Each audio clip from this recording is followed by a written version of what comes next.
Hello and welcome back to my channel. Today I'm going to be reviewing Christmas at Pemberley Manor, aka the best Hallmark Christmas movie I've seen so far this year.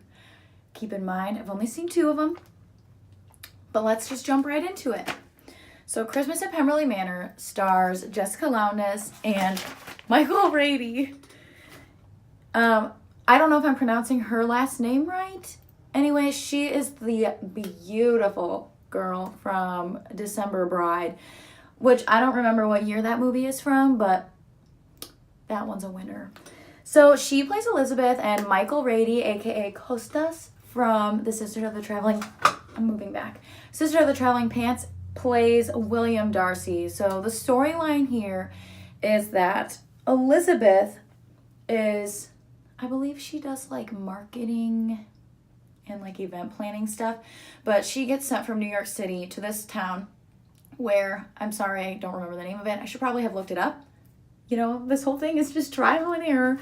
But she gets sent to this town to help kind of plan their Christmas festival and make sure it all goes right. Her friend George happens to be the mayor of the town, so I think that's the connection there.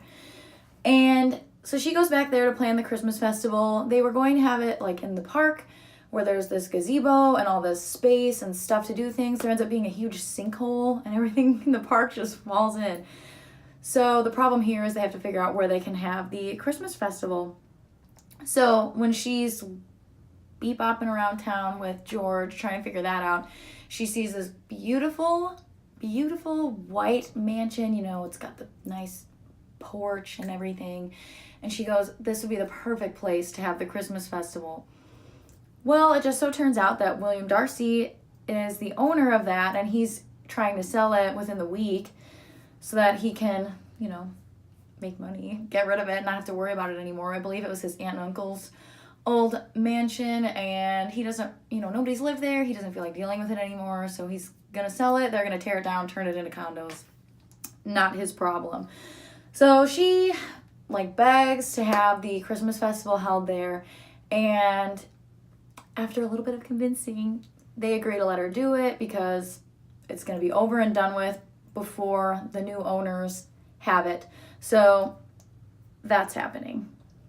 Anyway, I'm not going to get into the whole entire, you know, plot, but that's the basic idea of what's going on. I do want to say this one had good dialogue and pretty decent acting as far as a Hallmark movie goes. Sometimes you can get those side characters where you're like, wow, this could not be more forced. But everybody was actually pretty decent. You know, obviously Jessica and Michael did a great job as Elizabeth and William. And then there were these 2 younger people. I don't remember either of their names either. I'm so sorry. But there was a girl that was an assistant to Elizabeth, and then a guy that was an assistant to William Darcy. Even those 2 were pretty decent. And the guy that played George, wow, loved him. On side note also, everybody in Hallmark movies always has the best winter coats and scarves. They always look fabulous. I just wanted to say that. But yes, George. So George played the friend, like he was the friend, but also the mayor of the town. He was so likable. He was so helpful to Elizabeth, and he was so nice. And you find out that they went on one date when they were in college, and you know, she wasn't really into it. She just wanted to be friends, but he has like been infatuated with her ever since. And he thinks, oh, you know, now that she's back here and we're working together again, I think I'm going to go for date number 2. And the cutest part is that he asks William Darcy, which obviously the whole setup is for Elizabeth and William to get together. But then George, the way he talks about her, I'm like, well, maybe George should get with her, but he goes to William and is like, should I ask her out? And William is like, yeah, you should do it. And I was like, this is so sweet. Usually I don't care about the side characters in the Hallmark Christmas movies, or any Hallmark movie, I guess. They're just kind of there to be a supporting role. But I wanted the best for George. But, you know, you gotta watch the movie and find out if George gets his happy ending. But I really liked George, and I think he's the hero of this film. I just really don't have that much to say other than I loved this movie. Also, the lady from The Parent Trap is in it. Freaking Meredith Blake. You know, sorry I'm crappy and I don't remember her name either, but she plays Elizabeth's boss. So to me, that was very very exciting. Already pulled me in within the first 5 minutes. But yeah, all in all, this movie, I think they grab you with the dialogue. The acting is good. You know, you understand what they're working towards, so you care about it a little more. Like, yes, they have to do the Christmas festival. They have to plan it. Where are they going to have it? So you kind of understand the goal, and you can get behind it pretty easily. So all in all, and you know what? It was funny, too. There were some good jokes in there. Good romance. You know, good love triangle. Who knows?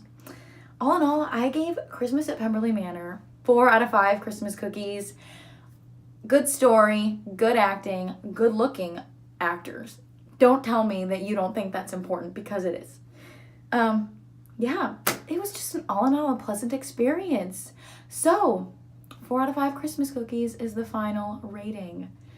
That's all for now, and feel free to check back next time when we review, and by we I mean me, I don't know why I said we, like there's more people involved. I'm going to be reviewing The Road to Christmas with Chad Michael Murray. Catch you next time.